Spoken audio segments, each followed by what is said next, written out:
Hello साथियों, नमस्कार। कैसे हैं आप सब? उम्मीद करते हैं एकदम शानदार, जिंदाबाद, ज़बरदस्त होंगे और बेहतर तैयारी कर रहे होंगे।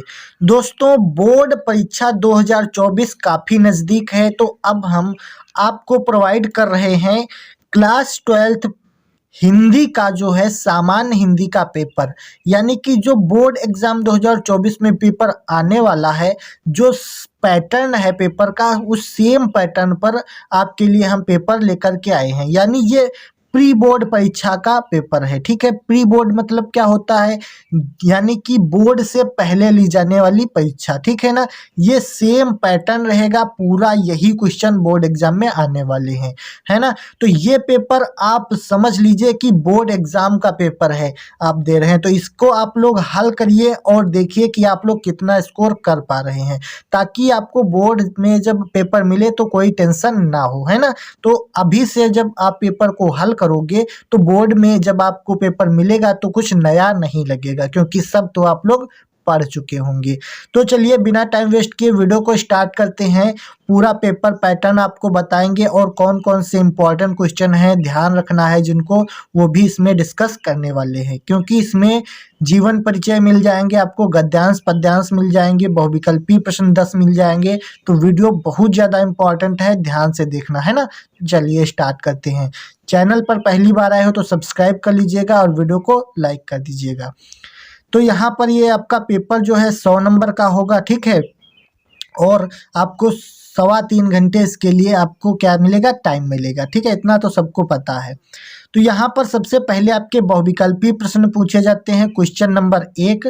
ठीक है, तो इसमें आपको क्या करना है? पहले बहुविकल्पी प्रश्न हल करना है। देखिए, क्वेश्चन नंबर 1 दिया गया है, कलम का सिपाही जीवनी विधा की रचना के लेखक हैं। कलम का सिपाही जो है एक जीवनी है, इसके लेखक आपके अमृत राय हैं। ठीक है, ऑप्शन नंबर बा। ठीक, ये सही आंसर है। उसके बाद में क्या भूलूं क्या याद करूं की रचना विधा है, तो ये आत्मकथा विधा की रचना है, मैंने कल ही वीडियो में बताया था। ठीक है ना, इतना क्लियर है। तो क्या भूलूं क्या याद करूं किस विधा की रचना है, तो आप बताएंगे आत्मकथा विधा की रचना है। उसके बाद में मेरी असफलताएं बाबू गुलाब राय किस विधा की रचना है। अब अगर पूछेगा मेरी असफलताएं किसकी रचना है, तो आप बताएंगे बाबू गुलाब राय की रचना है। ठीक है, उसके बाद में अगर कहेगा किस विधा की रचना है, तो आप बताएंगे ये आत्मकथा विधा की रचना है, ऑप्शन नंबर द। ठीक है, तो मेरी असफलताएं बाबू गुलाब राय की आत्मकथा है। अगर ये पूछेगा क्या भूलूं क्या याद करूं, तो ये हरिवंश राय बच्चन की आत्मकथा है। ठीक है, इतना क्लियर। आगे बढ़ते हैं। उसके बाद में कह रहा है कि बंगाल का अकाल की विधा है। बंगाल का अकाल जो एक रचना है, इसकी कौन सी विधा है? जल्दी जल्दी आपको करवा रहे हैं ताकि पूरा पेपर आपको समझ में आ जाए, है ना। चलिए, बंगाल का अकाल की विधा क्या है, तो रिपोर्टाज है। ठीक है, ऑप्शन नंबर सा। ठीक है, याद रखना। उसके बाद में कह रहा है कि पागल पथिक किस विधा की रचना है, तो पागल पथिक जो है वो आपकी गद्य गीत है। क्या है? गद्य गीत। यानी ये जो 5 हमने बहुविकल्पी बताए ये मोस्ट इम्पॉर्टेंट हैं और इनमें से आपको 3 जरूर मिल जाएंगे बोर्ड एग्जाम में। ठीक है ना, तो वीडियो बहुत ही ज़्यादा इंटरेस्टिंग है, आगे देखते हैं। अगला प्रश्न दिया गया है, 100 अजान एक सुजान के लेखक हैं। 100 अजान एक सुजान के लेखक आपके बालकृष्ण भट्ट जी हैं, ऑप्शन नंबर द। ठीक है, अगला क्वेश्चन, नवधा भक्ति के प्रकार हैं।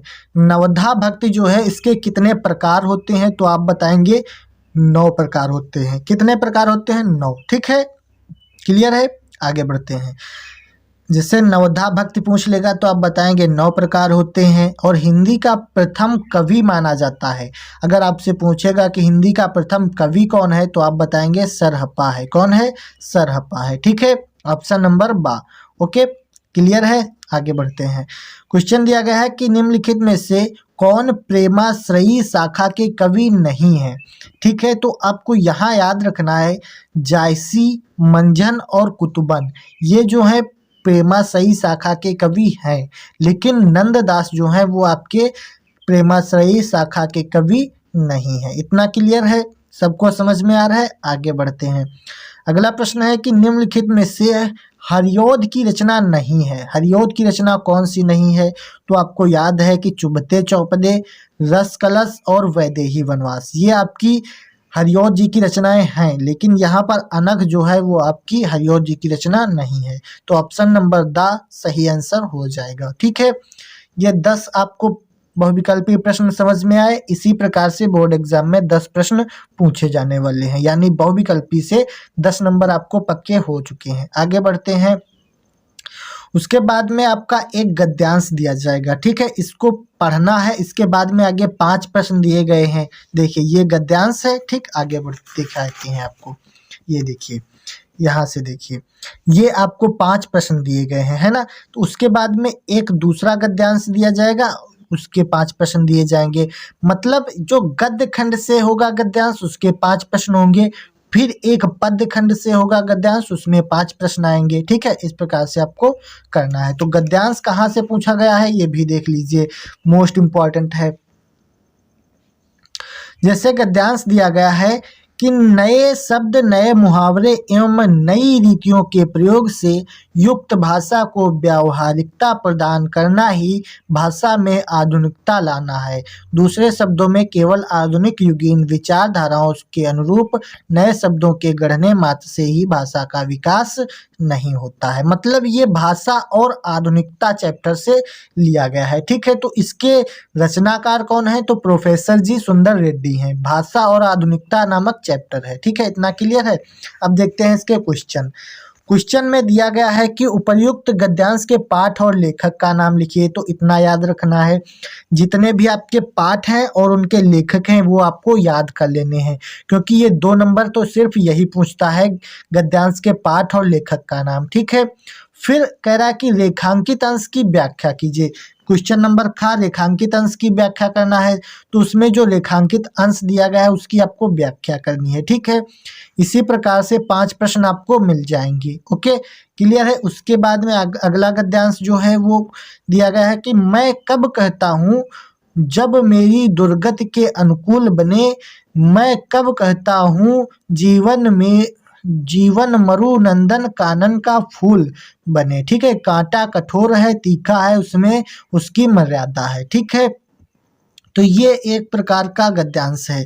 ये फिलहाल मुझे इस टाइम नहीं याद आ रहा है किस चैप्टर का है। अगर आपको पता है तो आप लोग कमेंट कर दीजिएगा। ठीक है ना, इस प्रकार से आपको गद्य खंड से एक गद्यांश मिलेगा। ठीक है, तो उसमें से आपको ये जो अंडरलाइन किया होता है इसका हिंदी अनुवाद करना होता है, और इसमें भी 5 प्रश्न दिए जाते हैं। तो इस प्रकार से आप लोग कर लेना। ठीक है, आगे बढ़ते हैं।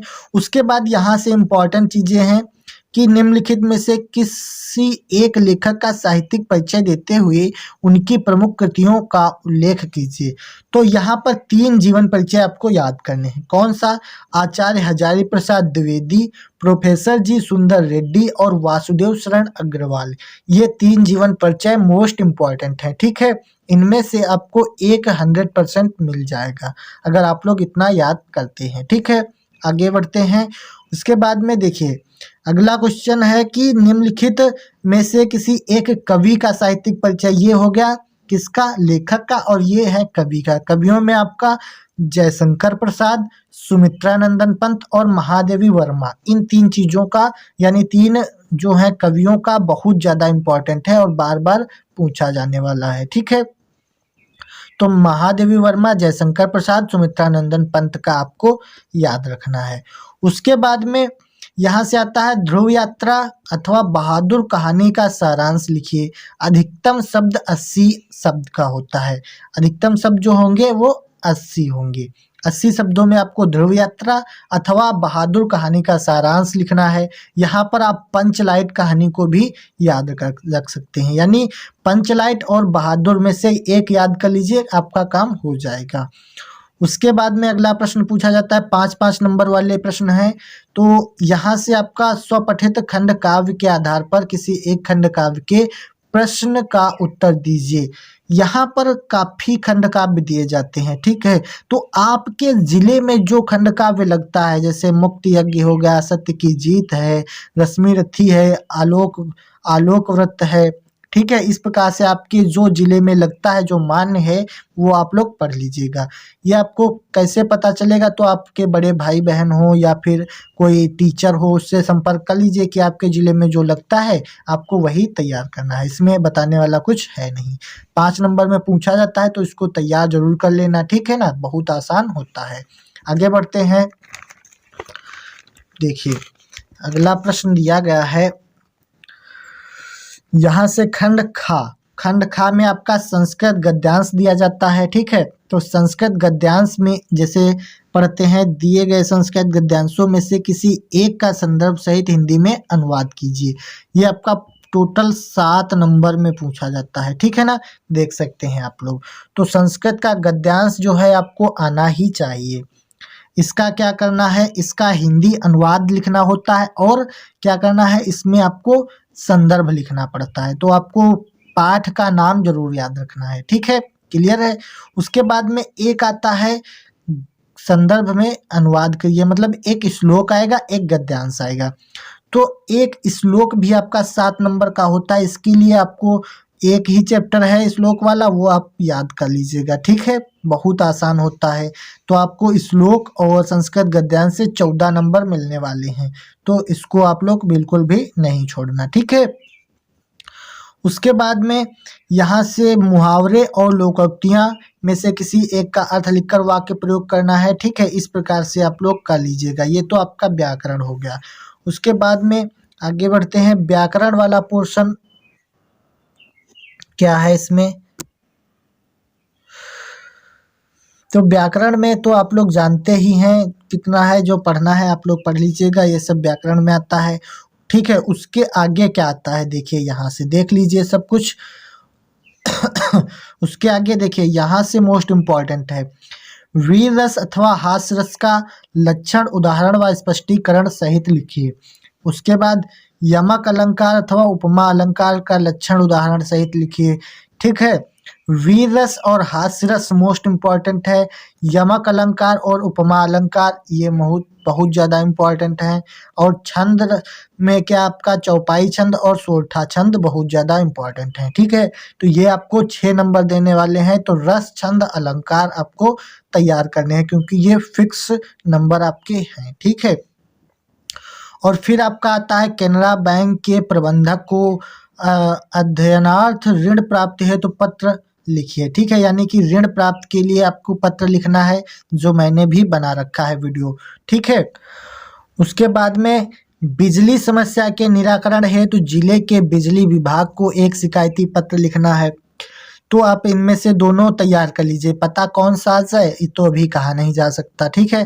तो आपको ऋण प्राप्त के लिए और बिजली विभाग वाला दोनों ऋण आपको पत्र लिखना आना चाहिए, ठीक है। उसके बाद में ये आपके निबंध हैं, बहुत ज़्यादा इम्पोर्टेंट हैं। वन संपदा, गंगा प्रदूषण, बेटी क्या है, बढ़े बेटियां पढ़े बेटियां, और स्वास्थ्य शिक्षा, इन पर आपको विशेष ध्यान देना है। और एक आपका आता है बेरोजगारी की समस्या, ठीक है, बेरोजगारी, इस पर आपको याद रखना है। इनमें से आपको एक मिल जाएगा, ठीक है, कोई दिक्कत कोई परेशानी नहीं है। ये पूरा पेपर है, आप लोग स्क्रीनशॉट लेना चाहो तो ले सकते हो, ठीक है ना। तो ये 10 इम्पॉर्टेंट क्वेश्चन है, इनको भी आप लोग तैयार करते रहना, ठीक है। तो उम्मीद करते हैं वीडियो आपको पसंद आई होगी। अगर इसी प्रकार की और भी वीडियो चाहते हैं तो चैनल को सब्सक्राइब करके वीडियो को लाइक कर दीजिए। चलिए मिलते हैं एक और वीडियो में, तब तक के लिए जय हिंद, वंदे मातरम।